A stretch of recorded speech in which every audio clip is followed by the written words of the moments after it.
This is the value of wrestling, the revolutionary force in wrestling podcasting.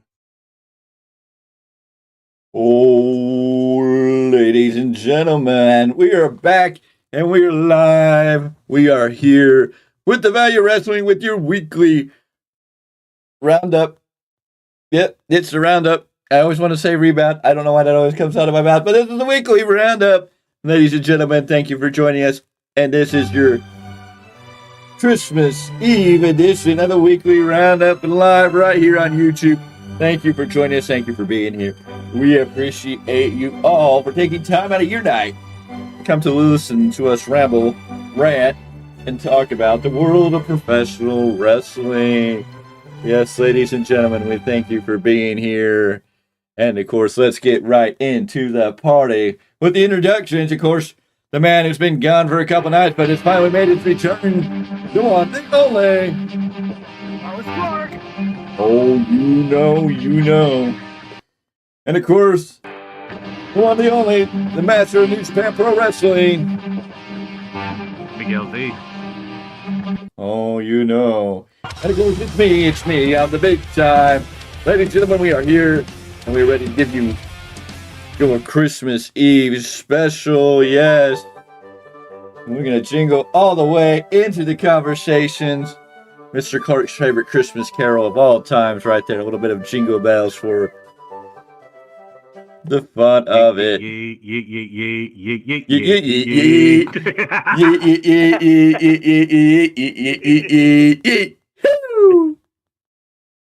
And here I just wanted to jingle her bells. I mean,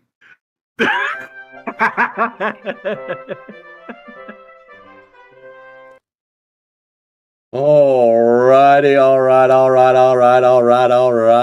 We are here and we are starting it off hot and good.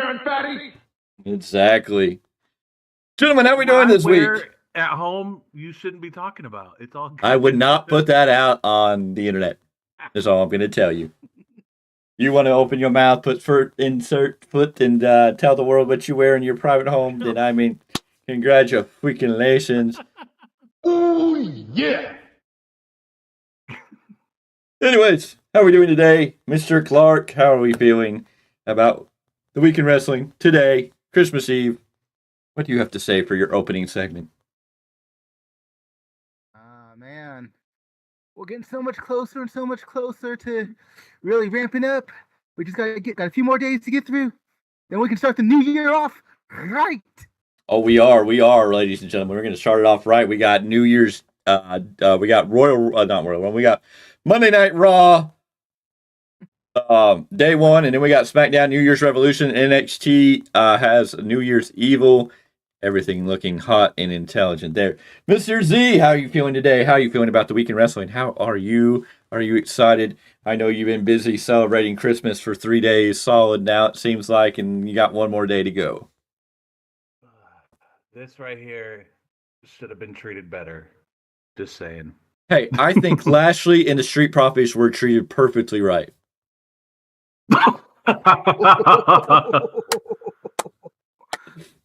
Yes, I got to throw a little bit at the WWE. That wasn't even WWE. That was what, WWE Fox that made that little tweet about them boys? No, we know that Mark Briscoe was not treated right by AEW, not by far. At least he got one win, but the Continental Classic tournament was the Continental Classic tournament. You love it, you hate it. It is what it is. I'm not going to sit here and tell you that you're not a pro wrestling fan if you didn't like it. If you loved it, congratulations. That's your opinion. If you enjoyed it, I can't knock you for it. I mean, everybody has a different taste in professional wrestling. A pro wrestling fan can like things and dislike things, and people can agree and disagree on all types of different facilities on that. But I don't think anybody has the right to directly come out and say, if you did not like this Continental Classic tournament, that you're not a pro wrestling fan. Because, well, I didn't necessarily like the Continental Classic tournament for many reasons. One being, I didn't need another title. I thought once they introduced another title, it took away from the tournament. The tournament could have been the tournament for the tournament's sake and been the tournament. Adding a title from it took me away. And then when we get halfway through the tournament, now we're talking about a semifinal match. Why did we need a semifinals match? The tournament felt like a joke. The way they built it, there were stories. The wrestling was good. I'm not going to take away from the wrestling, but it just, I mean, if I'm not into the wrestlers that are in the tournament, like they haven't built these people or made them feel important, then why am I going to invest my time into a tournament? It doesn't really excite me. Does that not make, I mean, that makes me not a pro wrestling fan because I just didn't enjoy it. It wasn't my cup of tea. Mr. Clarke, I know you're dying to say something. I can see it's on the edge of your mouth. It's right there. Let me give you the see floor. the smoke coming out of his ears. If you didn't like one tournament, you don't like any of professional wrestling. Like, what absurdity to... There's how many companies out there, how many different styles, how many different products, but if you didn't like this tournament, you are not a true professional wrestling fan. Like, really? And people want to say they're not a shill for anybody, but I mean, when you mark out that hardcore saying that if you didn't like this tournament, then you can't. G1. I look forward to it every year. I follow it night by night. I know the process. I know how it ends. And I'm sorry, what happened with the Continental Classic is nowhere near what the G1 is. It was a tournament that added another belt. And like you said, they took away from it and having a semifinal match, which makes it pointless. Well, Yeah, people's I don't. thing is this. People compare it to the G1, but the Continental Classic's not even the king of the ring. Let alone the G1. I mean, come on. Let's be real. But if you watch and approve of the King of the Ring and think that's a good tournament, but disapprove of this one, you're really not a wrestling fan. Some people say this, that how can you justify it? You're a shill for WWE now. That's what you are. Yeah, you're a shill for WWE because you like the. I say one thing though. I would love the belt collection that Tony has. I would love that collection of belts hanging on my wall or right behind here instead of this towel. But see, I have respect for this man right here who got his ass kicked by a one-legged man or two. I don't think Tony has respect for that man. I think Tony just bought that man to keep him from going to the other company that would have treated him way better and made him feel more important. And holy crap, the matches we'd be getting right now if he was in WWE. But the tournament was the tournament. It was supposed to be a tournament that we got introduced to real quickly out of the blue. We didn't get a lot of build. You just got people thrown in this, and I know Tony took the extra time on one of the pre-show things before it all started to introduce why we're putting these people in here. But let's look at some of the people in here. Daniel Garcia has been in a gimmick that's kind of blah. The comedy aspect, I know some people enjoy his dancing and the ha-ha, but what he's capable of doing in ring and who he can be just doesn't present. And then you throw him in this tournament. I'm not really interested in him. Like, well, I don't see him winning the tournament. So why am I looking at somebody who's in the tournament and want to be interested if I just don't feel they're going to do anything for him to win? Let's see who else. Brody King, great big guy. Love Brody King, but it's kind of like we use him here, we use him here, we use him here. It's like, why couldn't have a Malachi Black been used in this tournament? But I guess, Brody King, and Brody King's great. I love Brody King. I'd like to see Brody King used in more serious, more in-depth, more of like a threat roles, but it's just like, yeah, you kind of lost it now. Claudio, Brian, Daniel Bryanson, Brian Danielson, damn it, I'm going to get this all confused tonight. I get Eddie Kingston. He should definitely have been in this tournament. So, I mean, in the Blue League, you had 3 people who you could understand. 2 people were kind of like, yeah. But again, when Eddie put his titles all on the line, you're kind of like, I know that was the big story that Eddie was going to fight through and do his titles, and you're just kind of, I don't know if that was really needed. And why do we need a Triple Crown winner? What's the big deal about a Triple Crown winner? I don't care about a Triple Crown winner. It's never been something that's a Triple Crown winner to me is somebody who's won 3 different belts at different times in the same company. Not somebody who's carrying 3 belts. I've seen people carry multi-belts. We know Ultimo Dragon back in the day carried like 18 cruiserweight titles, I think it was. Or 18 more. I don't know if they were all cruiserweight titles, but he had 18 titles at one time, didn't he? Something like that. I don't know about 18, but it was definitely multiple. I mean, he came out 9, but that picture is still iconic, no matter how you look at it. We know Omega has been the belt collector and collected many belts. We know Matt Cardona has done it recently. We know people go out and collect these belts, but I mean, why do we need a Triple Crown winner? What is the big push for a Triple Crown winner? I know Triple Crowns are more of a New Japan not a New Japan Pro Wrestling. I know it's just a Japan wrestling thing. I know they do it in New Japan, but I mean, it's like in the United States, you can't just go, we're going to have our first like American Triple Crown winner in a long time without introducing the history of what a Triple Crown winner or giving it some meaning. Like, Why do I care about a Triple Crown winner? Why do I care if this person has 3 different titles? And now, you've left me confused. Do they defend all 3 titles at the same time? And how does that work when one title is your Ring of Honor World Championship title, and that's supposed to be, you're trying to rebreathe life in the Ring of Honor, but now you've thrown it in here. One of the titles is a New Japan Pro Wrestling title.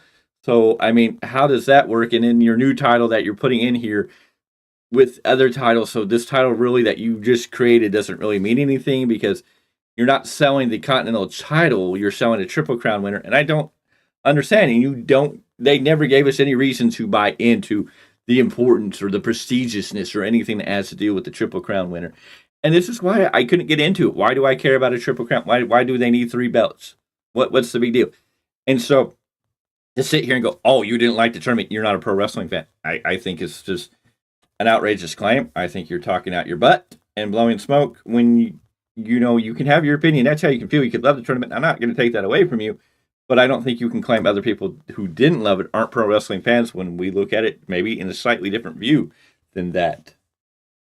Mr. Clarke? To kind of piggyback off of what you're saying about the Continental, if they would have sold the tournament more like these are the best of the best, outside of the the world title scene, maybe you could have built some prestige for the Continental title itself. Because it's kind of a mosh podge mix of different guys on different levels. I kind of see your point. What is this really? I just looked up something real quick, fellas. Triple Crown, there's only 2 of them that I've seen, All Japan and Stampede Pro Wrestling. That's where Triple Crown from, really, where its origins from. Well, yeah. They don't say this is the first American Triple Crown winner. They keep saying like this is the first one in a long time.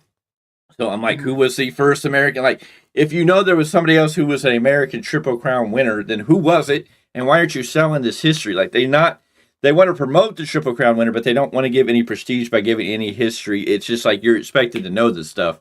And it's like, the eras that I've grown up in, 80s, 90s, and I've watched back in the 70s. I've watched 80s, 90s, 2010s, and now into the 20s. There was never any Triple Crown winner that was a big deal. We saw Ultimo Drag with multiple belts. We know Kenny Omega is more of a closer modern era belt collector. Matt Cordona's gone and done that on the indie scene.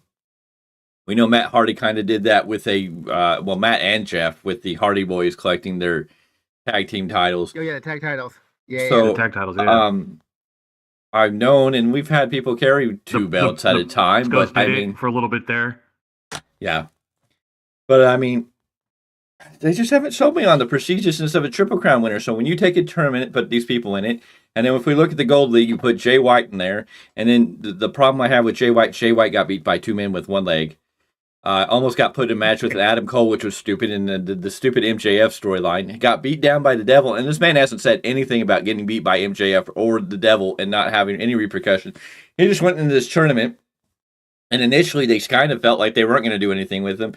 In the end, they let him kind of bounce back. He got a good win over Moxley, which makes him feel a little important, so he's in this triple threat match. But if you look at this triple threat match, you cannot tell me that Jay White ain't eating that pin. That it's just not written all over the wall that Jay White's eating this pin, and Jay White is just not the name he was when he was a free agent, how WWE and AEW were buying to get him into their company. He came to AEW. He was over. He was big. They brought Bullet Club Gold over here. They put the guns with him and Juice, and this was supposed to be a big thing, and now he's booked like, who? He looks like the guy that stole the move from Bray Wyatt. Oh, damn. Tell me when I'm telling lies. I would love to tell you say that you were telling lies, but unfortunately, I cannot tell a lie and say that. I got nothing. I really got nothing. I'm just saying, does he not look like the guy who just stole a move from Bray Wyatt? I mean, that's just how it feels at this point of where he is. And then you had Moxley, who's hot and over, and you've had Swerve built up. So, I mean, you got Moxley's always going to be good because he's the company guy. He's kind of the John Cena of what is going to be AEW in this sense. And Swerve, you're starting to build him up. What you're going to do with him, I don't know. And then you had Mark Briscoe and Jay Lethal, who coming into it, you were kind of like, there's a mixed bag here because you're kind of like, do we really take Jay Lethal serious because of how he's been presented in AEW? And Mark Briscoe just coming off of being in one of the greatest tag teams in professional wrestling history. Whether they wrestled for the big companies anywhere, they were one of the best tag teams in professional wrestling just because they never got their chance on WWE TV or AEW doesn't mean they weren't one of the greatest tag teams. And unfortunately, due to tragic events, Jay's no longer with us. Mark's on his own. And this is what he's calling, quote unquote, calling his rookie year. He got to get in this tournament, but he still was presented like, I can't justify why you would wait to save Lethal and Briscoe until the end when the story could have been much better. If you would have let them fight in day one, Mark Briscoe could have still won. At least he would have had him win, and you could have felt like he was a threat. And then Jay Lethal could have fought somebody like a Swerve, a Jay White, a Moxley, and made him feel like he might be the one that's going to... They did it kind of with Daniel Garcia. They let Daniel Garcia beat Brody King to kind of be the upset kid in that moment. Why couldn't have, Jay Lethal been that way to maybe be an upset? Even if he didn't win, at least maybe we would have had more validity to watch their match and to watch these two guys wrestle in a match, which was a good match. It's not about the wrestling. I always tell you this. It's not necessarily about the in-ring work, but it's everything that comes together before it and after it that is just not good.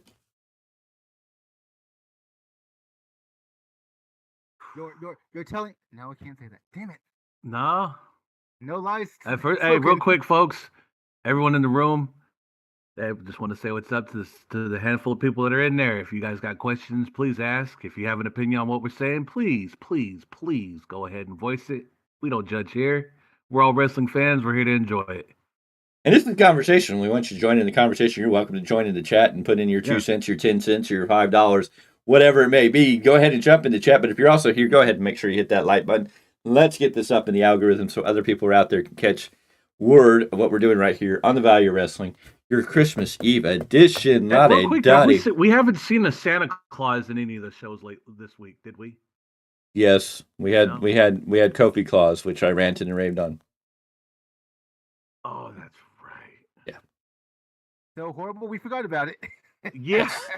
I was wondering if we got Big Show. Well, no, Paul White as Santa Claus, or Paul White's dead. Okay, Paul White got smacked on a car by Powerhouse Hobbs and has disappeared. We pulled this man out of basic retirement to get dropped on a car by Powerhouse Hobbs to make Powerhouse Hobbs feel like he's something special, only to have the mother trucker get tied up in the ring by duct tape. Do you guys not realize this? We had Powerhouse Hobbs slam Big Show on a car, and then about 5 minutes later, he's in the ring tied up with duct tape to the ropes, looking like a... Looking like something from Home Alone. I was going to say, are we going to get Captain Insano? I mean, is that the return? No. Shut up. Don't manifest that. Yes!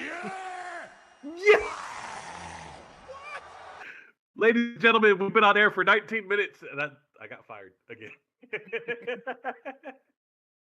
Getting fired is like R-Truth being the 24/7 champion, okay? Yes! Well, you should have seen it. I got fired like right at the end of the show the other night. So it's all good. Yes!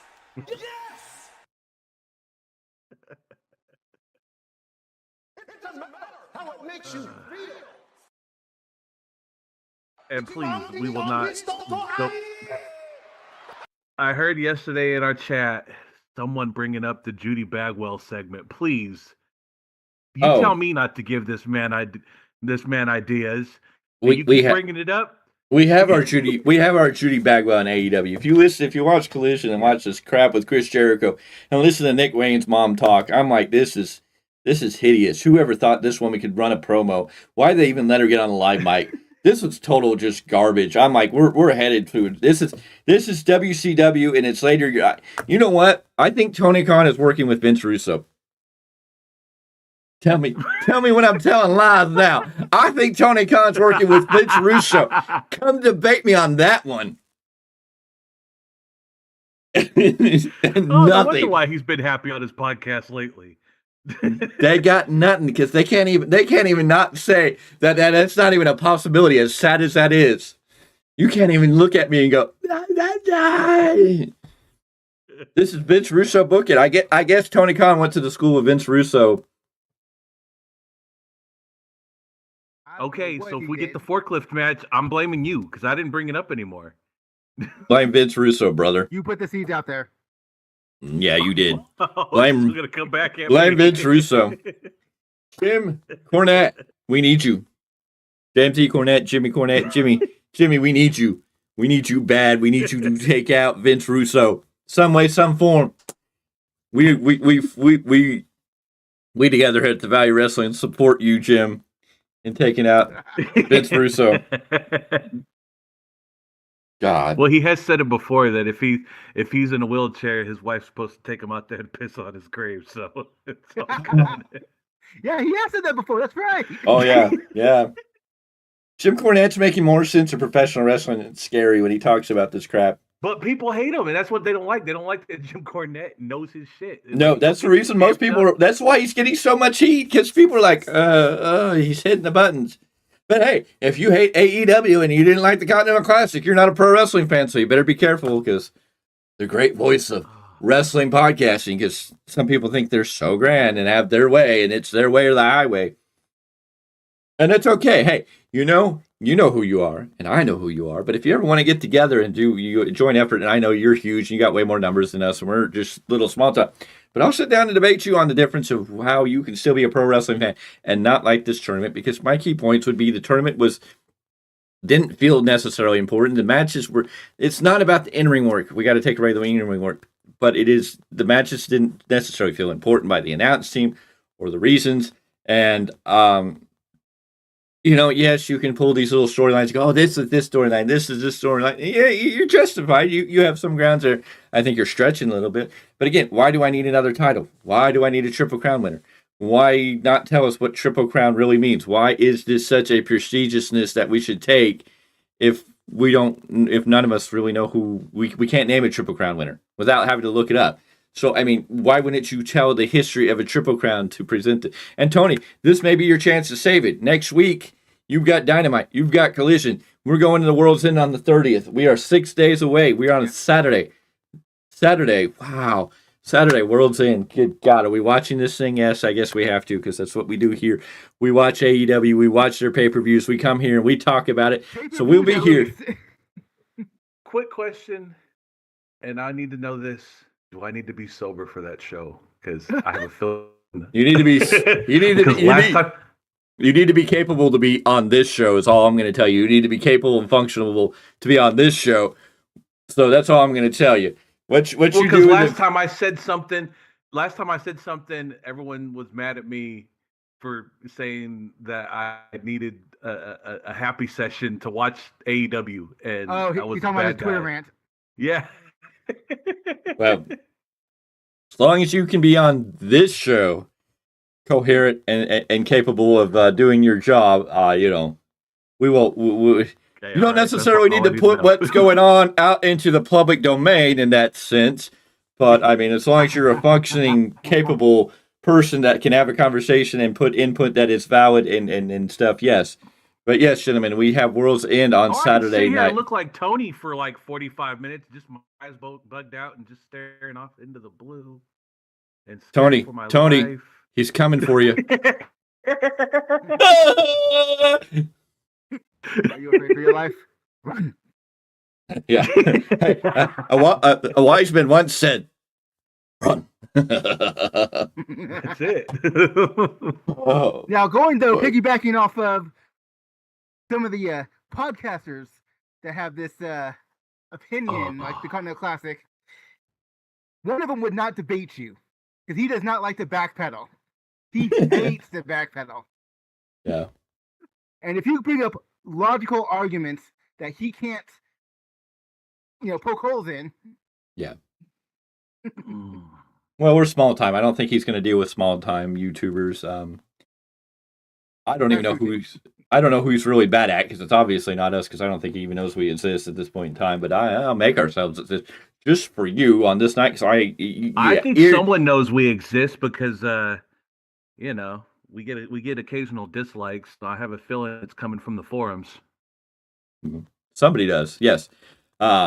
But the particular person we're talking to, you make your valid points. You can say what you say, but to say that in your words, if you didn't like the Continental Classic, you're not a pro wrestling fan. Mr. Clarke knows. He watched the same video I did. Those were your words. And that's where I have a problem with it because I didn't like the Continental Classics, and I've told you my reasons. And I'm still a pro wrestling fan. I've been watching this stuff since the mid-'80s. I've been around since WrestleMania 1. I used to get the old tapes at Blockbuster and rewind these. This man and me and him would sit up nights and watch wrestling like crazy when we had the summers off. I mean, we were wrestling. We were DX before DX was officially really like the coolest thing on TV. That's a whole other thing. But anywho, I mean, me and him had so, I mean, I get it. me and this man were debating, Shawn Michaels and Bret Hart back in the day when all that stuff was going around. And of course, I was telling him for years that Shawn Michaels would make his infamous return, and I was right. So, so you're saying you've had some sunny days too, huh? Well, back in the day, I sure would have wish I could have had some sunny days, but those sunny days have long gone. That sun is set on those days, and it's a disappointment in some aspects, but yeah. Had we met each other earlier, we probably would have been arguing over Hogan and Warrior, okay? That's true. That's true. Or the Macho Man, because, I always think he gets a little undercut, and his Macho Man was a true wrestler. I mean, he was good at what he did in the ring, and I think he doesn't get a lot of the credit that he does deserve. When you put him in with Hulk Hogan. Hulk Hogan outshined him at that time. Hulk Hogan was the big name. Hulk Hogan was the babyface. But Macho was great, and Macho was a great heel to Hulk Hogan's babyface. Warrior was good. But I mean, even then, and we would have still been debating the Rockers versus the Hart Foundation, plus all the other tag teams. Yeah, absolutely. Rick Rudes and the Mr. Perfects and the bloodline itself. I mean, what was it? The family tree, the dynasty is huge. Oh yes, I agree with Jim Cornette. Why WWE hasn't assigned Jacob Fatu is nuts. Like why they have not signed that man and let him loose. Jim Cornette's like they need to get the rest of this family in on this bloodline story going forward, and they'd be. I think the best story is Roman loses the title and he starts collapsing at the head of the table. You bring in Jacob Fatu, Zilla Fatu. You bring in all these other members that you can get, Tama Tonga, whoever, and you let them go after Roman like, oh, okay, you're fallen chief. Now we're going to take you down. Just like it would be in the times of Samoa. When the chief fell, the whole tribe would kind of take them out. It'd be the time of passing. You could create a whole new dynasty. You could keep Roman going with a whole nother group or rebuild or have one of them take Roman's spot. Turn Roman babyface. Not what we want, maybe, but hey. It's a sell yourself story. Cornette's right. I'm sorry. He's right on we bring so right on King Haku to take that spot at the head of the table? You could bring Haku back if you brought him in. As an active wrestler. Yeah, no, he could be a manager, you could do some stuff, yes. You know what's sad? Have you gone on Twitter and seen Sid Vicious making comments about how delusional Tony Khan is, that Tony Khan's one of the most craziest men in professional wrestling? And I'm sitting here going, you're right, Sid. Sid's right. Sid Vicious is making points on Twitter. And I'm just going, what is... Sid Vicious makes sense. I'm like, wow. What? Oh, I'm gonna have to look at this because if that's true, then I'm gonna probably sit here and agree with them. This is the same Sid that wouldn't mind. Was it he wanted to power bomb or watch Ryback get power bombed? Oh yeah, he's calling the Ryback all types of crazy stuff. Here, 22. Seen anything from Feed Me More lately? Because I haven't seen anything since his supposed. Oh, he complained that he went to a drive-in and he was ordering food at the drive-in and he got to the window and the kid said, "So you're not retiring?" And Ryback, he was like, "What do you mean?" He goes, "You're not retiring." And he's like, "What do you mean?" And he said the kid goes, CM Punk, and he got all.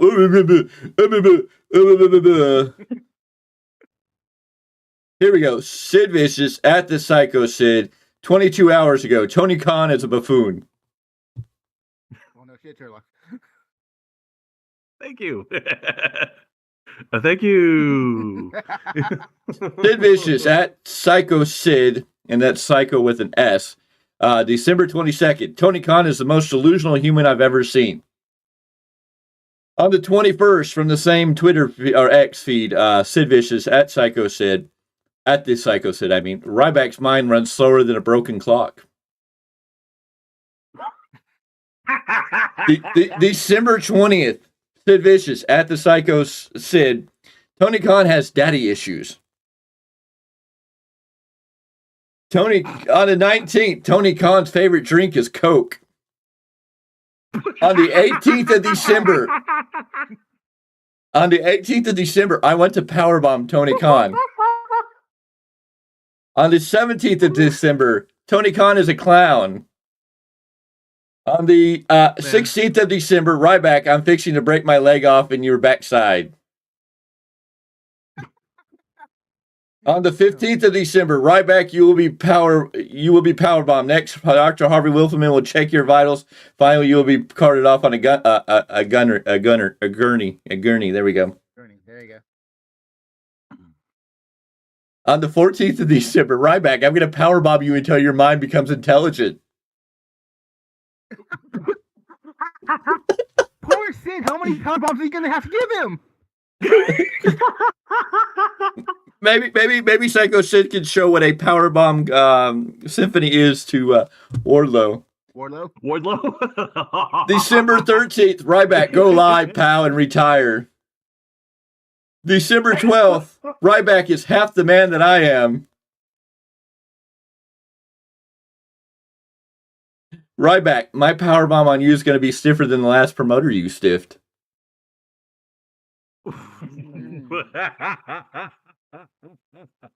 On December 9th, Psycho Sid Vicious at the Psycho Sid Vicious says, Ryback, let me tell you something, you stupid little punk. You don't give me nothing but respect, and if you don't, and that's what he leaves it at. I don't care who you are, boy. I don't give a damn who you are. Shut up, you fat, bald-headed little oof. Woo! December 5th, at the Psycho Sid Vicious says, Ryback likes more than Hogan. I mean, when I prefer Hogan over Ryback, that should tell you something. And it's sad because I'm loving what Sid is having to say these days because you're just like, yep. And this is Psycho Sid we're talking about. I mean, this is Sid Vicious, the man who went on TV and like, I'm half the man and you're the man, I'm half the man that you thought I was. Yeah, I have half the brain. All right. Oh, man, I need to follow him just for the comedy. I'm loving it. Oh, I know. Tony Khan today says, as of 23 hours ago, Tony Khan says, I love pro wrestling around Christmas. There's nothing like seeing excellent wrestling around the holidays, both on television and in person, and I'm so proud of AEW team that put this tremendous AEW Collision on tonight. If you missed tonight's show, it's on TNT Drama, West Coast right now, live right now. Thank you all for watching AEW Collision tonight on TNT. It was a great show. AEW Continental Classic League Finals Wednesdays on Dynamite. Then the final is this Saturday at World's End. If you missed tonight's great show, it's now live, 8 p.m. Pacific Standard Time on TNT Drama West Coast. Everybody watched it. It's live. Justified, this is awesome now on AEW Collision in the AEW Continental Classic League competition. Andrade El Idolo versus Eddie Kingston, with both men fighting now for a spot in the Blue League final versus Bryan Danielson this Wednesday at AEW Dynamite before the finals at World's End. Welcome back, Thunder Rosa. Now, I'm excited for this. It is sure hard to be a little... I'm excited for what is sure to be a hard-hitting battle right now. Brian Cage versus Real Keith Lee now live on TNT Drama on Saturday night. AEW Collision. Talk about Collision live now on TNT. Thank you everyone for watching AEW on TV tonight, and Merry Christmas right now. And nothing could go...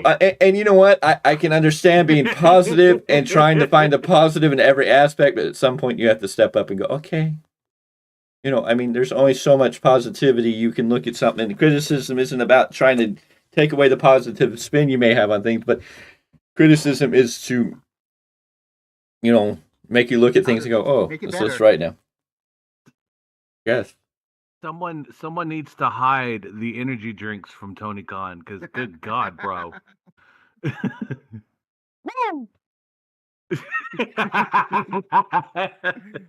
too much of that woo energy. Yeah. Oh no. Hey, will they still have to promote that after he's gone? I mean, I was wondering about that. How about this one from a Twitter person called @KingBowser30? As good as this lineup looks, they have 2 of the 4 that have been made out to look like jokes. One rode a bike while the other lost to 2 one-legged men in an ass-kicking contest. Please, I beg you, do not wreck these next 2 when he's talking about Shibata and Will Ospreay coming to All Elite Pro Wrestling. Thank you.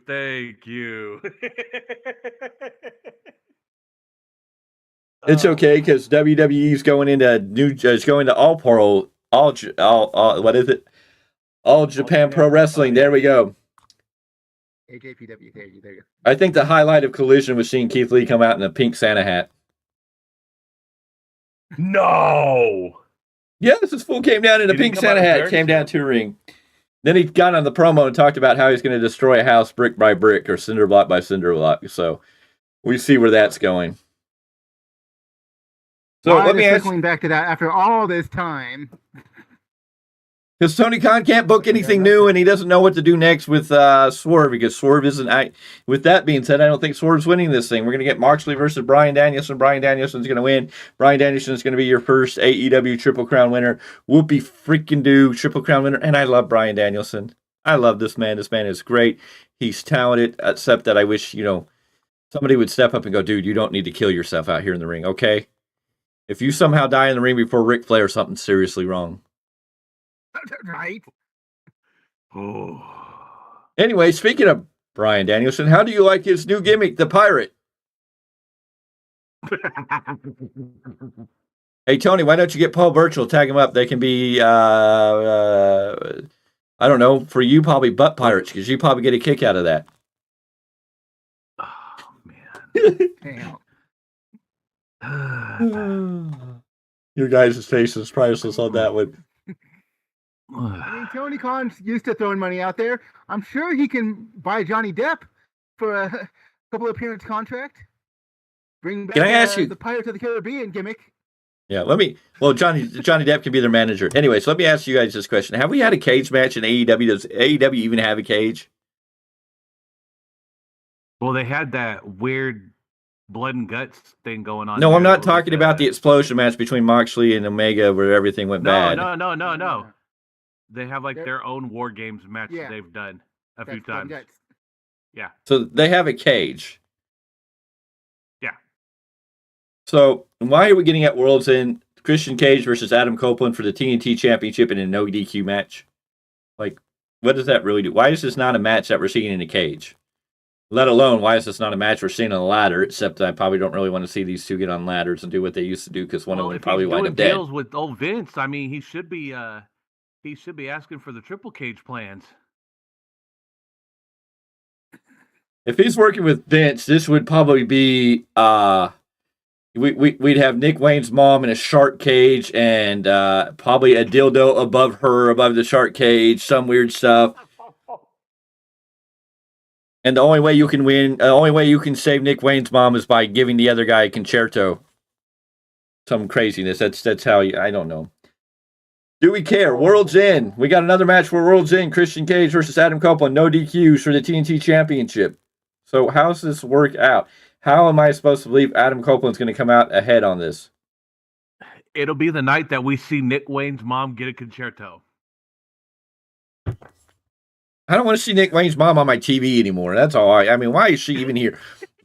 Why did this woman become relevant in the world of professional wrestling? Why did Tony Khan need to find himself a Judy Bagwell? I could say something, but that might get us kicked off air. Yeah, let's not go down that route then. What's your father's dead?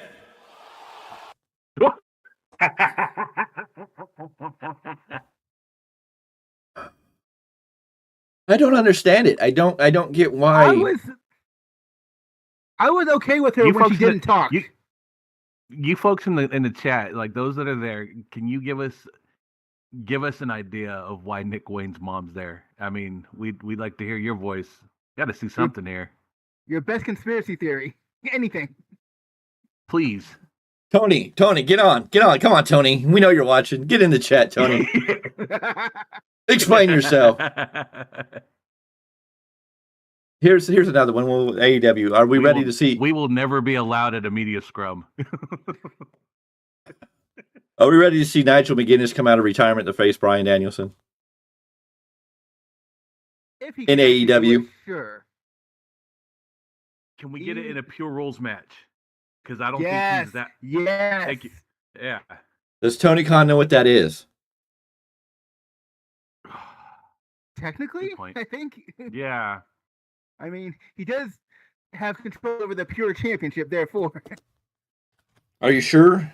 Are you sure he's not going to mix it with some other title? Maybe our next tournament it'll be the Pure Championship, the International Champion, and some random Japan title to be the other Triple Crown winner, so we can have 2 Triple Crown winners. Don't manifest that stuff, dude. Oh, Jeez. rumors circulating that WWE is going to break up the tag team titles finally. Well, Finally. that's good. I'll take that. It's good, it's Okay. bad. I don't know. I'd rather see one tag team title and let these guys, build the tag team division up a little more because they don't necessarily have a whole lot of tag teams to go for both brands. Like, if you had maybe 8 tag teams on each brand that were solidified tag teams, then maybe I could see that title passing around without too much repeating. But with the tag team division as small as it is, it's like we just need one set of tag team titles maybe right now. I mean, let's look But at the also tag. consider the integration of NXT wrestlers, though, also, Yeah, where they can make it feel a little more. if they do that. But it also, does this report say like when this is supposed to happen? That means like just the idea that that decision's been made is okay. They can make that decision at any point. When they actually intend to execute, might be different. Yeah.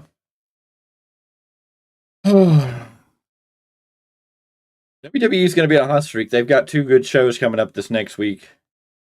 It's definitely going to be interesting. We're heading into a Royal Rumble that's looking good. We have a WrestleMania card that's becoming stacked. Do we know if WrestleMania is one night this year or are there still 2 nights? Where have you been? I don't. I've been on. Yeah. Good. Thank you. Where have you been in this? I'm sorry. Where have you been on this show when we have flat out said that CM Punk's going to take on Seth Rollins for the WWE World Title on night 1, I know. and Cody's going to fight Roman on night 2? I mean, This is why. Hey, this is why I talk about how off I am. So yeah, I got you. You're good. 2 nights. I got you. did you really just ask me if WrestleMania is going to be one night or 2 nights when it's been publicized as 2 nights? Like every wrestling article and everybody's talked about it being 2 nights. Hey, you can't knock me too many shots to the head. I get it. Yeah. Who has more, you or Bryan Danielson? That's a tough one. Now, here's another question though. What about Wrestle Kingdom? Is it doing 2 nights or 3 nights? They're back to 1? One. Back to 1 night.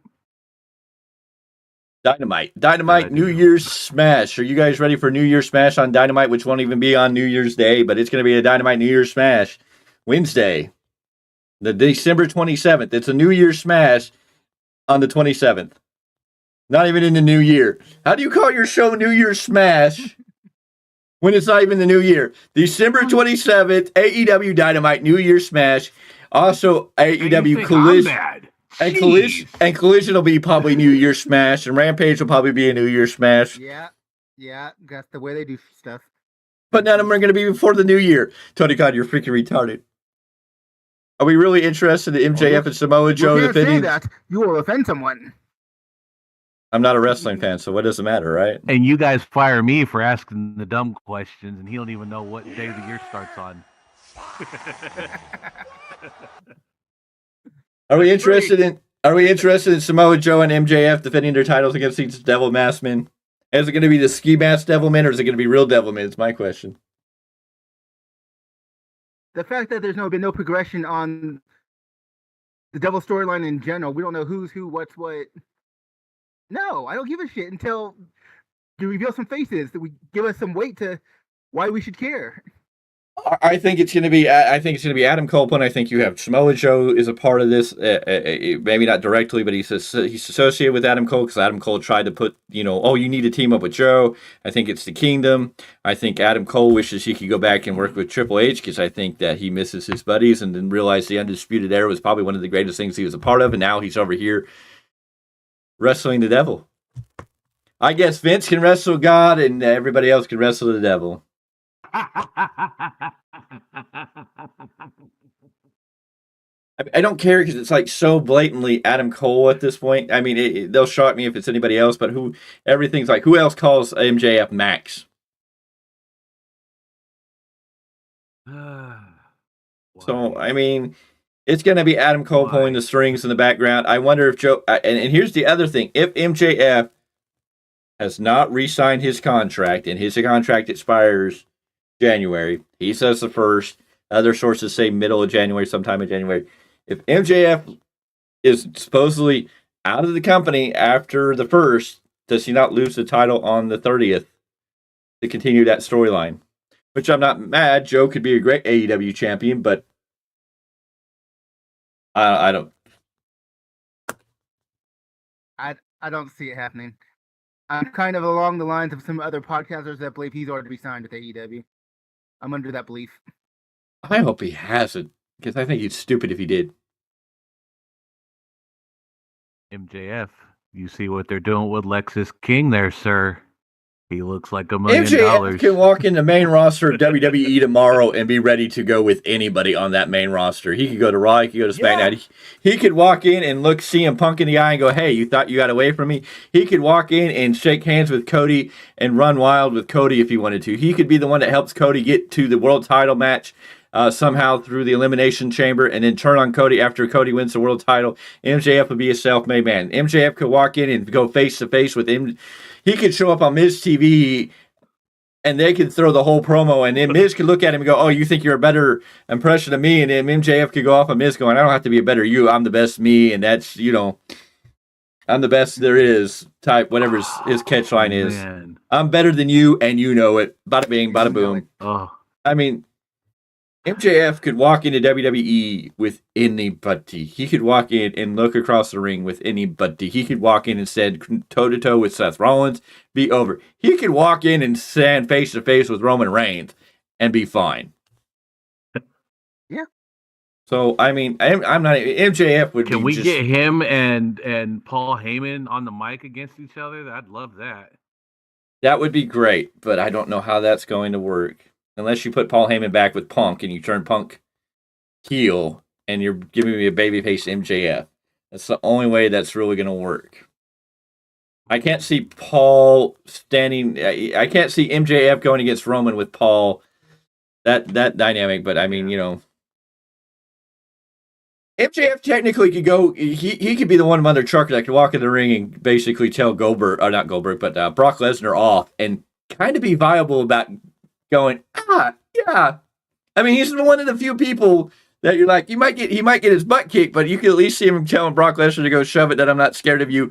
You're just, you're a poor version of the ex guy that worked for me. I think his name was Wardlow, but hey,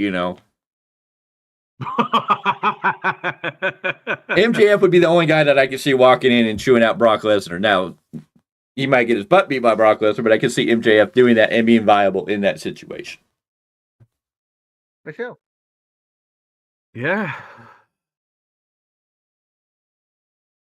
Jesus. I don't know. Jesus. AEW is not... I don't know what AEW is. I don't know where AEW is going. And if you're not a fan of AEW, that's fine. If you're a big fan of AEW, congratulations. It's great. It's, I want to see AEW succeed. All of us want to see AEW succeed. We want to see it get better. That's probably why we're so harsh on it, because we know what their capability of doing. They have great talent over there. They've taken a lot of talent from New Japan Pro Wrestling, and as Mr. Miguel Z will tell you, these names are hot names, and them coming over to AEW and just dropping the bucket. I mean, if you, like me, who have heard about these names, like a Kenny Omega, the Young Bucks, Shibata, Okada, Jay White. At least we probably won't have to worry about Dave Finlay going to AEW, because it looks now that Brogan is in WWE. Fit Finley's back working in some type of faction with WWE. Dave Finley looks like he's probably going to WWE after he gets done with his run in New Japan Pro Wrestling. Yeah, right now, that run's hot. That run is hot out there. You could have three leaders, Then three here's a former question. leaders of Bullet Club in WWE. In your opinion, Miguel, if Dave Finley leaves for WWE, who takes over the leadership of Bullet Club?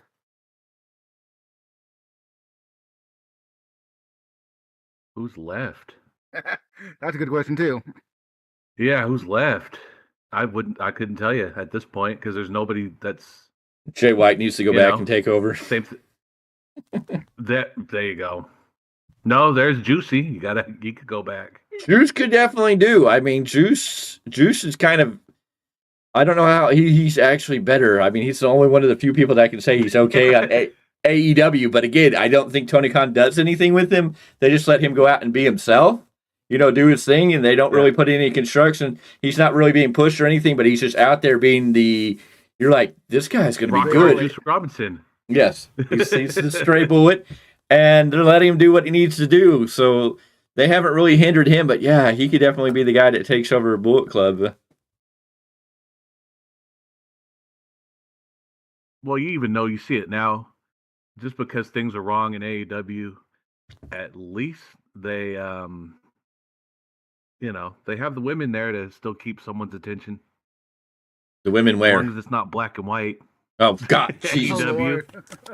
In Collision, they had an interview segment where she was in black and white. I'm like, I'm sick of the stupid AEW. Screw this Well, stuff. either that or half of Sky Blue's shorts missing. I mean, where do you want to go with that? Well, that's because, I don't know. That's just... We cannot answer that on air without getting in trouble. Yeah, let's I'm just pointing out the obvious of what they're doing to keep attention to people. Let's back off of that too much because, we got to be real careful on that fine line.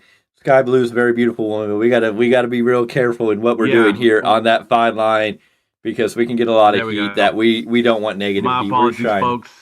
So I mean, yes, we love Sky Blue, and we have we love Sky Blue. We love Julia Hart. We love Thunder Rosa. Julia Hart, I actually love her entrance. That's the best thing going right now. And if we go over to WWE, we know we love our Alexa Blisses, our Baileys, our Io Skies, and our Kairi Zanes. Yes, but no, we respect all the women for what they do in the ring, and they're very beautiful to look at, and they know that, and so we're just going to walk a very fine line to say the least on that. We got to be careful. I just want to know one thing, and Tony, please. I know you're watching. We got 6 folks in there. I know Mr. Khan's probably in the chat. He ain't say nothing. But come on, can we cut it on the black and white? And you think you know me? Yeah. Oh, just cut off on the black and white. We want to see Tony Storm with an interview segment. If it's the intro, it's fine. The black and white can be there for when she's coming down to the ring, but the rest of the black and white crap needs to stop. Tony Khan needs to cut on the picture-in-picture. I'm over the picture-in-picture. Have we noticed that even WWE has stopped doing the picture-in-picture? It's every once in a while and very random that they do it for certain reasons. It's just like, get away from the picture-in-picture and quit talking about, we have a 5-minute overrun. Freak you in your 5-minute overrun. Don't care about your 5-minute overrun. Book your show in your time. Oh, don't forget, folks, get your tickets for an event that is 6 months away. Well, they remember they had a pay-per-view this week because they were advertising that, and I think they're up to 7,000. They still have like 1,500 tickets to sell to this event. They don't even have the event's not even going to be 10,000 people. So I mean, they didn't even care about this pay-per-view. This was just to do a pay-per-view at the end of the month, at the end of the year, because WWE didn't do a pay-per-view this month. So Tony Khan's going to be, well, when WWE didn't do a pay-per-view, we did one for you. Are they selling 2-for-1s or 3-for-1s this time? Do I know? He probably gave away half the seats anyways. He's probably going to be like, they pick up the homeless and just bring them in, Oh, cool. I don't know. Is there anything else we want to add? Anybody else have something to share tonight? we kind of buried everybody that we. I mean, good God, when Jim Cornette and Sid Vicious are the people we're talking about on this show about how they are making sense, there's something wrong in the world of wrestling. The paradox, the wrestling multiverse that we've crossed over into. Go ahead, hey brother, you got something over there? Well, the thing is, Jim Cornette, he's extra for me, but he's always made a certain wrestling sense because he's been in the business that long. But because he is extra, there are times there's just some things I don't agree with him on. But when I agree with him, I'm just like, what the? And then you add Sid to it? Dude, when did Sid Vicious come out of it? Sid Vicious coming out of nowhere sounded like a genius. You're just like, what is going on in the world of wrestling? Where have we gone? When do we step into the parallel universe? There's got to be something different here. I mean, what happened during that pandemic? Did we all pass out and like cross into a new multiverse that we didn't know about? I mean, we all died in Earth time and came into the new alternate. I listened to Jim Cornette and I'm at work and I'm like, man, you know what? He is right. Man, that other guy, I can't stand it no more. Dude, I love how he calls Kenny Omega Twinkle Toes. It's always so funny. And then Orange Cassidy is Pockets. Finger bang. Oh yeah, finger bang.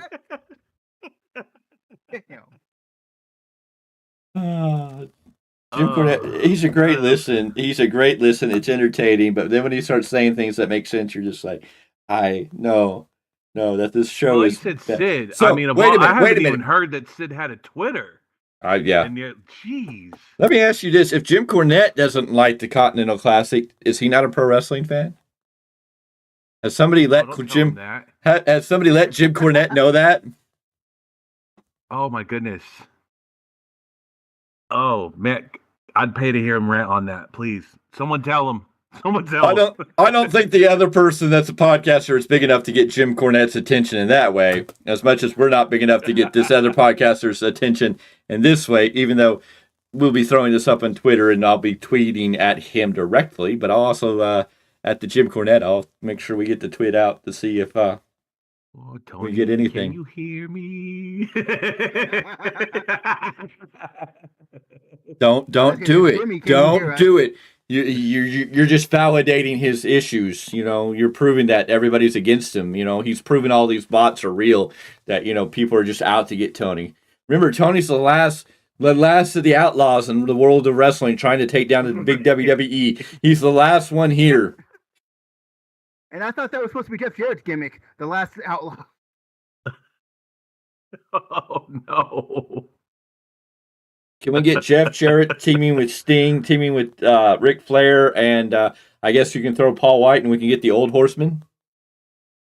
Oh, Lord. Oh, no. The geriatric horseman? I mean, And I love Sting, I love Flair, but I mean... or if Jeff Jarrett wants a shot at the TNT title, we'll get him and Karen against Nick Wayne's mom and Christian. All right.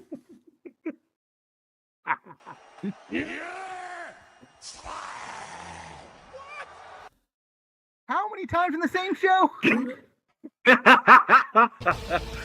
Anyone in the chat, have you kept count? I think this is 4 now.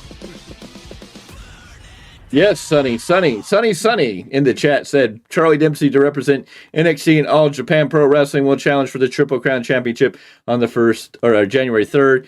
Yes, we know we talked about that. Thank you for bringing that up, Sonny. Yes, it's going to be a big deal. An NXT caliber person going over to All Japan Pro Wrestling. WWE looks like they're opening the door to work with All Japan Pro Wrestling.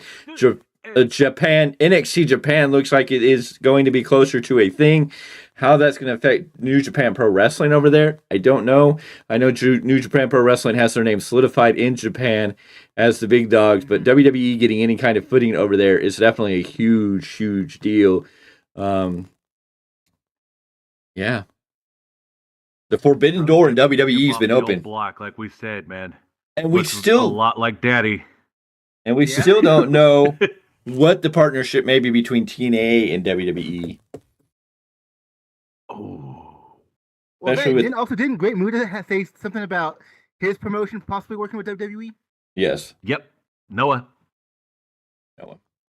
Uh, Oh, what was it? well, I mean, come on. He was just inducted into the Hall of Fame. You might as well do some dealings. TNA with him. has a partnership with Endeavor. We know that there's talks of TNA and WWE possibly coming together. TNA's has their biggest signing in company history. I don't know if it's going to be Sasha. I know a lot of people say Sasha, but I'm like, if you look at TNA's history and we talk about the names that have come through TNA, is Sasha Banks bigger than Hulk Hogan? Is she bigger than Sting? Is she bigger than Kurt Angle? Yes and no. I mean, she's a big name. She's great. She'd be a great name for TNA, but I don't know if that's the largest. It's Scott D'Amore is saying this is the largest signing ever in TNA. I'm like, who can it be? Because, I mean, you got to put that into perspective of names like Hulk Hogan. Whether you like him or not, Hulk Hogan was still a huge signing at that time. Kurt Angle was huge when he went to TNA. It was a shocker. When Sting showed up on TNA at that time, that was huge. So I'm like, who can be that big that's still out there that's coming? Now, could Kota Okada have signed with TNA instead of WWE and AEW? That's a big name.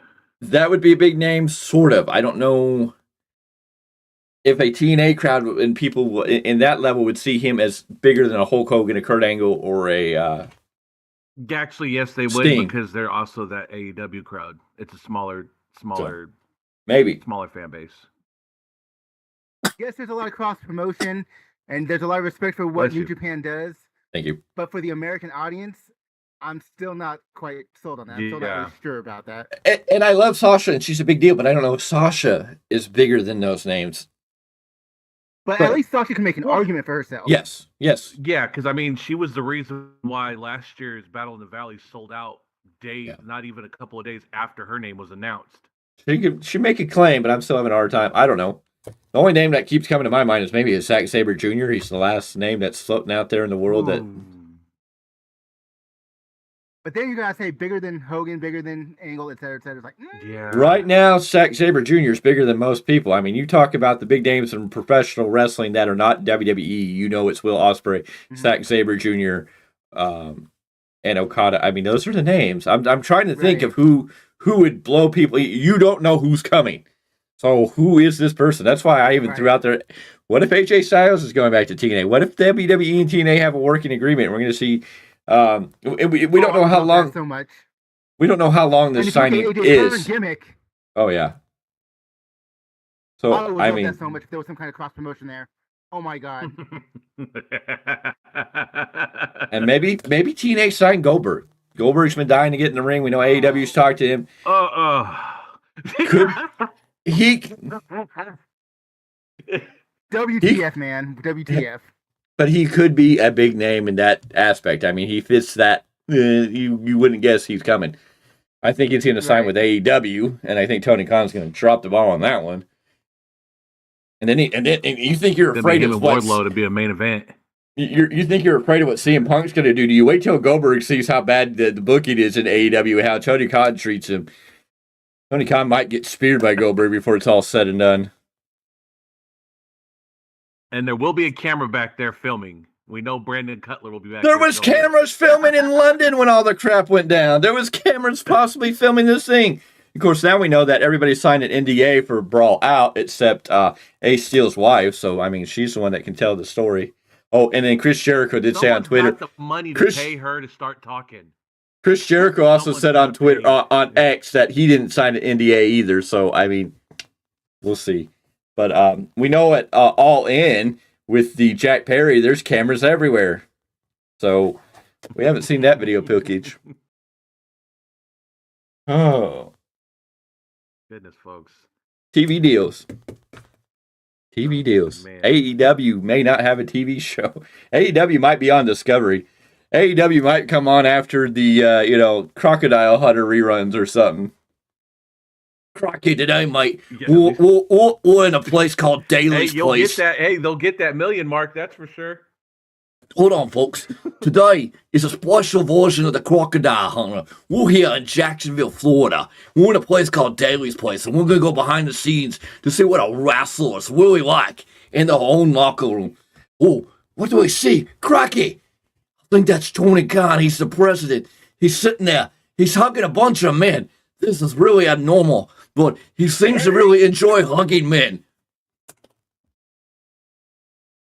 Next up on Discovery, AEW Dynamite, right after the Crocodile Hunter and Dora the Explorer, because why not?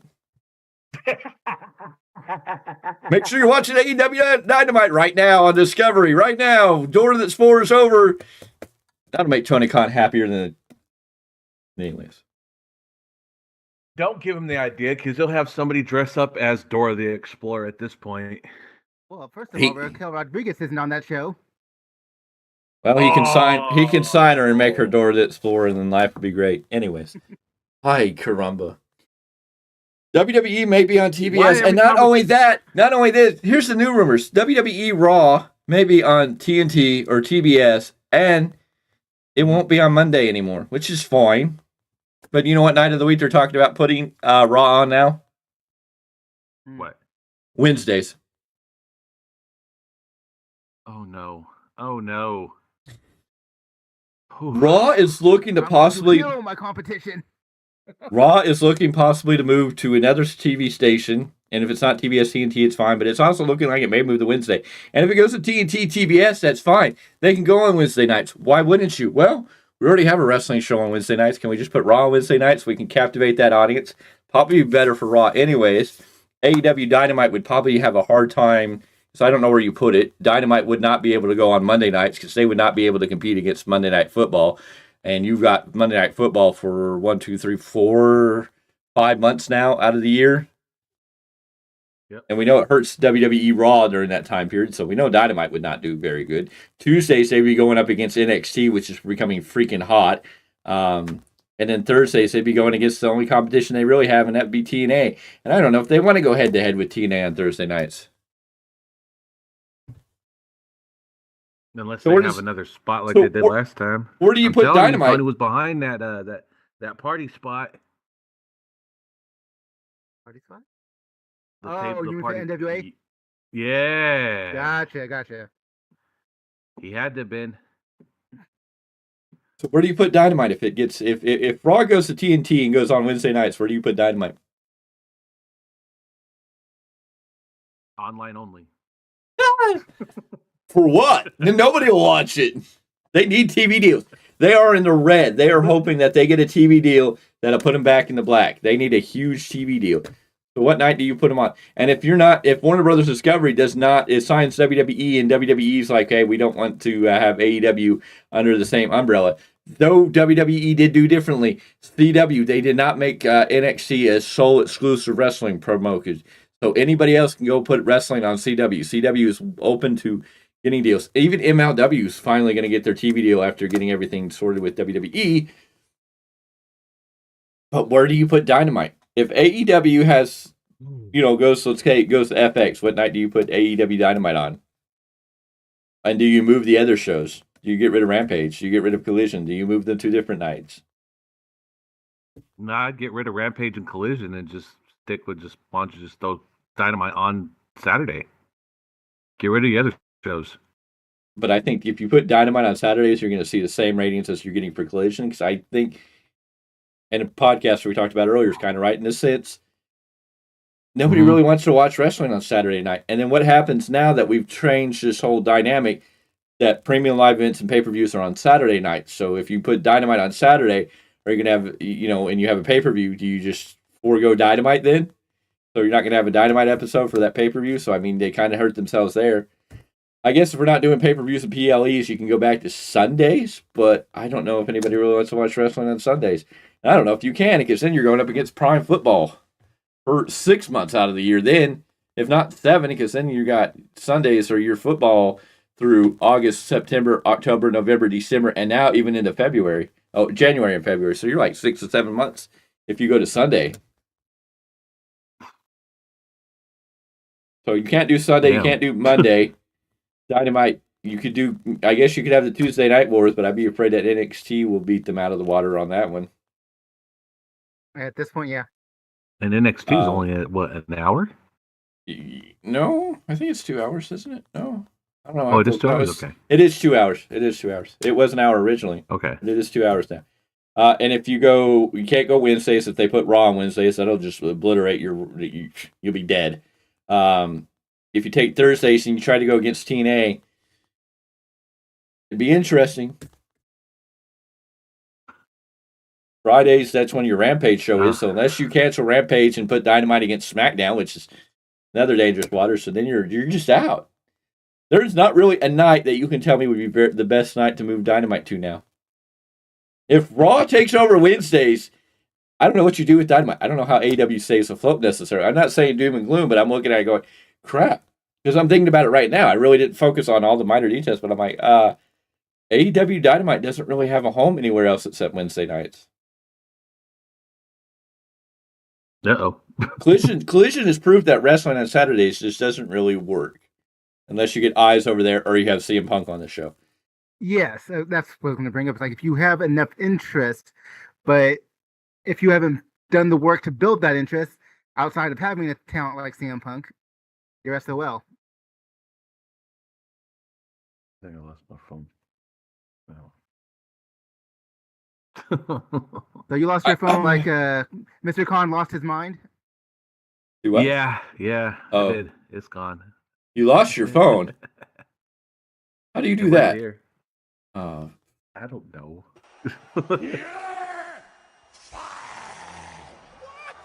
Number 5.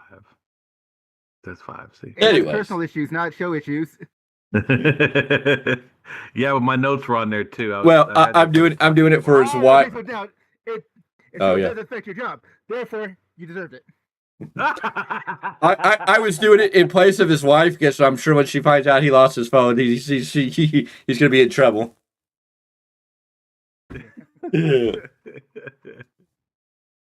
I don't know. I'm looking at, but we keep talking about if we talk about Tony Khan anymore, you guys, he's going to give me a panic attack. Okay, now well, I know how Jim Cornette feels. let's talk about WWE. What do you have to say? I mean, I can't say anything bad about WWE right now. Triple H seems to be on the right point. There's nothing bad to say about him. I'm just saying. CM Punk. I'm gonna have a panic attack one day over this. CM Punk's gonna be your Royal Rumble winner. Cody Rhodes will go into the Elimination Chamber, probably with Shinsuke Nakamura and some other people come out there. I hope we get Brock Lesnar versus Gunther at WrestleMania. Even if it's not for the Intercontinental title, I hope we still see that. And I still think Brock Lesnar, and I know some people disagree, but I think Brock Lesnar should beat Gunther in that first match. Because the bigger comeuppance is when Gunther comes back and finally takes down the Beast. Cody versus Roman, we see that coming. Bayley's going to get her opportunity. Becky's looking hot. I can't find a major issue with WWE right now. That's why it's like that's why Tony gets the heat, because Tony just sticks himself so far out there. It's just obvious criticism. And then you got podcasters who are like, if you didn't like the Continental Classic, then you're not a true pro wrestling fan, which just irritates me because you can't sit here and justify how I watch wrestling and what I think. Just tell me that I'm not a pro wrestling fan because my view, my interpretation of the situation is slightly different than yours. You loved it? Great. Congratulations. Here's your cookie. You know what I mean? And you liked it, and I'm not mad at you. I ain't saying you're not a true pro wrestling fan, but you're going to tell me I'm not a true pro wrestling fan because I didn't like the Continental Classics. Santa's going to take his cookies later. It's all good. That's why he's mad. Let me give you this little tidbit here. You look at how Tony Khan books things. When the weakest point that WWE has is the Women's Tag Team Championship, and they're starting to make sense now. Yes. That should tell you something. Oof. That's WWE's weakest point, and they're doing decent now and starting Didn't we just crown new women's tag team champions? Yes. We did. Katana Chance and Carter and Chance. I can't think of Carter's. Kate and Carter. Oh. So yeah, we got new women's tag team champions. They're trying to develop that. We're heading into a Royal Rumble that's going to be off the hook. We got Monday night, next Monday night, not this Monday night, but next Monday night. We got Monday night, day one, and then we got SmackDown New Year's Revolution, which are going to be hot. Tomorrow night is going to be the best of 2023. So if Mr. Clarke isn't doing anything, I guess we can do to relive CM Punk's return. People get to enjoy it one more time. If whoever wants to, if you're not doing anything tomorrow night, I guess we could do a review on what they thought the best of 2023 for our Raw review. No? Ooh, I have no interest. No, I have no interest. If you want to do something, feel free, but... So we won't be here tomorrow night for Monday Night Raw, because there'll be no Monday Night Raw. I don't know what they're doing for SmackDown, because SmackDown isn't back until the week after. So maybe they'll do. I guess they're going to probably do a best of Raw and a best of SmackDown. So that's probably going to get this week. So they said something, but it's kind of like a best show. I forgot what they said they were doing first. So we're going to get a best of Raw and a best of SmackDown is what we're going to get, I'm sure, this week. Yep. Yeah, it's not nothing. It's no new content. Let's put it that way. Yeah, so we'll have Dynamite this week to cover, which is going to have the end of the Continental Classic with the semifinal matches, because we needed to add a semifinal match in a tournament that was supposed to be decided by the winner of a round-robin tournament by the person who won the most points. This is how it started, and then we changed the rules midway through for no reason. I mean, I would have probably been more happy to say, okay, if you would have given me Jay, Swerve, and John Moxley, and they would have tied at the end, oh, they're tied, and then you had Tony Khan come out and go, okay, you guys tied, here's what we're going to do, and made it a major announcement. Here's how we're going to fix this. They're going to have a triple threat next week. That would have probably been better than having 2 weeks of me going, oh, we're having a semifinal match. Because then you're like, okay, so the winner of the tournaments, or the winner of their league tournament section is really not that important.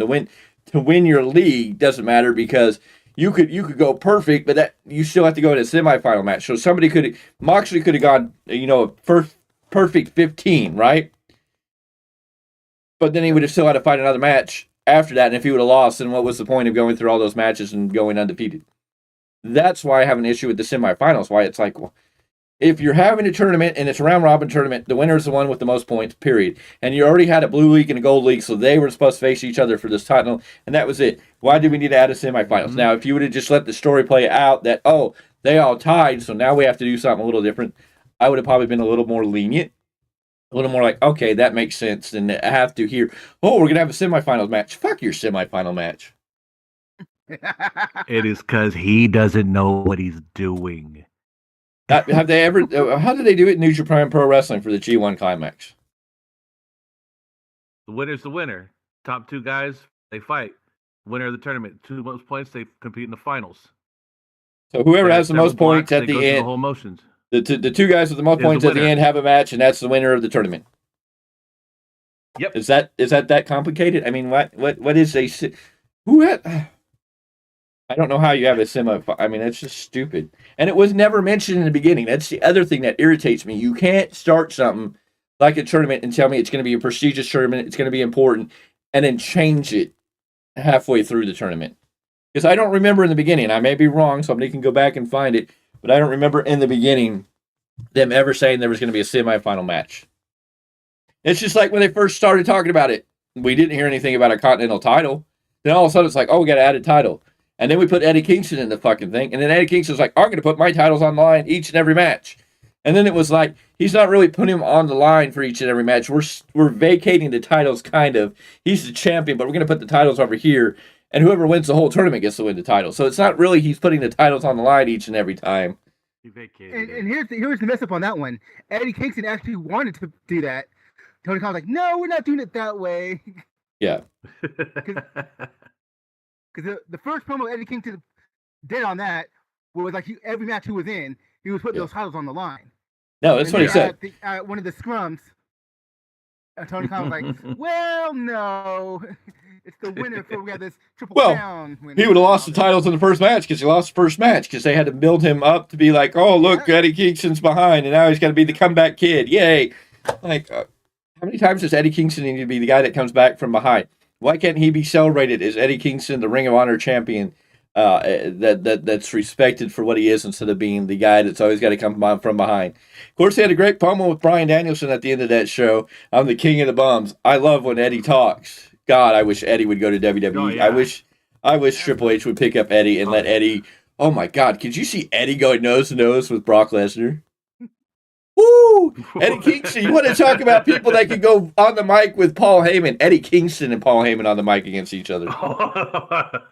Eddie Kingston's another guy that could walk into WWE and walk right in the ring and go, I want you to Roman Reigns. Let's get it on. And you could be like, okay. Yeah, hell of a match. Dude. Hell of a promo on top of that. Dude, Eddie Kingston could, I mean, Eddie. You want strong style? Let's get Eddie Kingston and Shinsuke. There you go. That's another one. Just on the blows alone. Eddie Kingston and Seth Rollins on the mic with one another would be great shit. You know what? Whew. How about Eddie Kingston and a Rock on a promo off?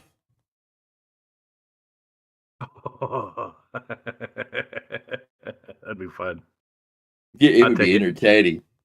Oh, So you no, get for two sure. different. I'm just thinking like I'm imagining this because yeah, two different worlds, but both Yeah. masters at their craft. Oh yeah. Mm-hmm. Oh yeah. Eddie, I'm telling you, WWE, MJF, WWE, Ricky Starks. You feel like you're the Wonder Bread cheap. What is it now? It's not Wish, but Timu version of Rocky Maivia. Are you the little Dwayne of AEW? Yeah. Tony Khan doesn't know what to do with you, Man. Ricky Starks. Because if Tony Khan knew what to do with you, he wouldn't put you in a tag team with Big Bill, who can't get along with little guys and be a tag team partner with. Oh, I'm Billy still Corgan mad. knew what to do with Ricky Starks more than Yeah. Tony Stark. And I'm still Tony mad. Khan. I can't stand Big Bill now, especially that they allowed him, whether he made it, whether Tony Khan made it, whether whoever did it. I can't believe they made any comments about diverticulitis in that promo, and said, "Oh, Ricky Starks even said, oh, Omega, you don't have the guts to face us." It's like, wow, let's grab Yeah, that was onto a the little much. let's grab onto the lowest hanging fruit to a man who's fighting a disease that could have possibly killed him. And the fact of the matter that Tony Khan even allowed that to go on air irritates me more because I'm just like, Tony, how can you tell a man that's you had to go to the hospital who has diverticulitis that you're worried about, and you're Mr. Oh, I care about all my wrestlers. You got to hug each and every one of them. How do you let two guys go out there and joke about something that serious and approve it and say it's okay? Even if Omega was like, it's cool, I don't care. I hope you went to Omega, got approval. I hope Omega, and this is a man that helped you establish this company. This company was built on the back of Kenny Omega, the Young Bucks, Cody Rhodes, and Chris Jericho. And yes, there was MJF and Darby Allin and Sammy Guevara and some of these other names, but the main names that were in that forefront were Kenny Omega, Chris Jericho, the Young Bucks, and Cody Rhodes. Those are the guys that were built this company. And for you to basically, I mean, to me, it feels like a slight disrespect to Kenny Omega. Of course, I think I think whatever happened between Cody and Tony, I think is happening between Kenny and Tony. Oh yeah. I just feel like there's some Yeah. dynamic that's changed because Kenny doesn't feel as important to Tony, and it just something feels off. It doesn't seem like Tony cares that much about Kenny. He's got new toys, and I think his new toys become more important to him. And Kenny's not important to him. I mean, I may be wrong, but I mean, just something in the dynamic of their working ability, and especially ever since Brawl Out and then Brawl In and all this other stuff has happened, just something that hasn't felt the same. And Kenny Omega's always been the one that's been kind of preached as the innocent one in the Brawl Out. That, you know, he was just trying to keep cooler heads, that the Young Bucks seemed to be the hotheads that initiated a lot of this crap, and Kenny Omega was just trying to be peacekeeper, so I don't know. Of course, it would have been funny if the Young Bucks and Kenny Omega would have signed with WWE when their contracts came up, and then Punk got fired, and then Punk would have went there. And then you know what would have happened? They would have been forced to work with Punk. Because Triple H would have been like, okay, Matt and Y'all gotta Nikki. go out there and do business. Okay, Matty and Nikki, you need to take your pacifiers out. You need to quit being the Karens of the world of professional wrestling, and you're going to wrestle CM Punk because it's good for business. So get over yourselves.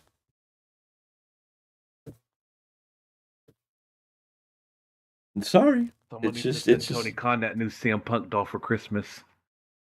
Are you scared now? Ladies and gentlemen, this is Value Wrestling. This is the weekly roundup. We appreciate you being here. We do this each and every week. This has been our Christmas Eve special. We want to wish you and yours a happy holiday season, a Merry Christmas. I believe all the other I can't remember all the other Kwanzaa and Rosh Hashanah, and Yeah. I can't think of the Jewish holiday. It's slipped my mind. I know it's already I just said Happy Hanukkah. Happy Hanukkah. There you go. I think it's over though. I Kwanzaa. think the 12 days. I said Kwanzaa, Rosh Hashanah, Kwanzaa, all your holidays, whatever you celebrate. We wish you the best. We wish Yes, you a sir. Merry Christmas tomorrow. We hope you have a safe day tomorrow. Enjoy. Make sure your bellies get nice and full. We will not be here tomorrow night. There's no Raw. We will not be here Friday. There's no SmackDown. We will be here for Dynamite because we got to do something. So it may be a little slower of a week. Then we're going to be back. Oh, we'll be live Saturday night, gentlemen. Saturday night, right after World's End. We will be live here to cover World's End, AEW World's End. We know MJF versus Samoa Joe for the world title, the AEW world title. We know the AEW women's world title, Toni Storm versus Riho. Yay. We'll probably I enjoyed the match. The story's been bull. We'll probably have bad vision after the black and white and the color, the black and white and the color on that match. We know No, they better not. You know they will. You know when she poses in the ring, they go black and white, and then they go back to color. You know we're going to get all that. And then we got Christian Cage versus Adam Copeland for the TNT Championship in a no DQ match. We don't know what the tag team title match is because they haven't cleared that up. We know Ricky Starks and Big Bill made this. Chris Jericho showed up. It said that he's still going to challenge them. He's going to find a partner, but we don't know when. Nothing has been said that this match is technically off, as far as I know. So I don't know if Chris Jericho is going to show up. If he shows up with Ibushi and we get the Golden Jets 2 or the Golden... I don't know what you call Lovers at that point. It can't be the Golden Lovers. The Golden... I don't know. Lovers is Omega and Ibushi. You know that. Yeah. I don't know what you would... The Golden Kissers, the Golden... For Omega. I don't know. We're going to keep that name. I don't know. The Golden Rockers. I don't know. No, do not defame the name of the Rockers. Oh my God. Do not defame the name of the Rockers. That was one of the greatest tag teams that ever got to really have the WWE tag team titles or WWF tag team titles. The New Rockers was bad enough, let alone what you guys suggested. You brought up Leif Cassidy and Marty Jannetty. Or Al Snow, whatever you want to call them. God. Anywho. But we'll be here. We need a counter on the bottom. How many times we get fired? Because that's number 6 or 7. But we'll be here New Year's Eve, though, right? Right, fellas? We're gonna party. Anyways, we will be here. We'll be here Wednesday for Dynamite Review. Me and Mr. Clarke. We will be here as a trio to cover AEW World's End with only 3-4 matches. We don't know. Maybe there'll be like 10 more matches added on Dynamite. It'll probably be a 4-hour show of ridiculousness. Last minute. So we'll be here to cover all of that, break it all down for you. We hope it's good. We hope it's something that we can come on here and be excited about. Will it be? We can count on the wrestling. We just don't know about the stories. Yeah. And then we will be back on Sunday at our regular time on New Year's Eve at 12 p.m. Pacific Standard Time with your weekly roundup. And this weekly roundup will be a review of the year for ourselves. We'll just be reviewing everything going on. And then we're going to make predictions on what we see going to happen with WWE, AEW, TNA, New Japan, and then different stars that we want to talk about. It'll really be a guesstimate what we see coming out of the future. And we'll probably do a quick overview of the wrestlers we lost in 2023. We will have a moment for them. I don't know if we'll do a video or if we'll just read a list of names and give them their flowers for everything they do. So we're going to have an end of the year show. Hopefully it'll become an annual tradition that every last show of the year we do a review of the year, we do a remembrance, and we do what we think is going to happen going forward into the new year. Gentlemen, before we completely sign off and say goodnight, say goodbye, say faradu, and say bang, is there anything you want to add to the conversation? Okay, Mr. Miguel has nothing to add. His head just popped off his head, and his gears have busted. Merry Christmas. Merry Christmas. Merry Christmas. We wish you a Merry Christmas. We wish you a Merry Christmas. We wish you a Merry Christmas and a Happy New Year. Mr. Clarke, on that note. Happy holidays. DAZE. Because them boys say happy holidays. Anyways, ladies and gentlemen, thank you for being here. We thank you for taking your time out of your busy day or your busy night, your busy Christmas. If you're wrapping presents and getting ready for Santa Claus to show up, we hope you enjoy tomorrow. And if you're watching this later, we thank you for stopping by. Make sure you like, comment, and subscribe if you haven't. We were at 164. We really grew in the last 2 days. I think we grew 5 subscribers just in the last 2 days, which is awesome, amazing, and excellent. We are killing it. and we're excited. We're going to get into this new year, and we're going to blow this thing out of the water. Hopefully by the end of next year, we'll be doing 1,000 viewers, and we'll be turning this thing into something special. So, ladies and gentlemen, with that said, it is time to say goodbye. Faradu, so long. See you on the next one. And we are going to get out of here as soon as I find the opening. There we go. Good night.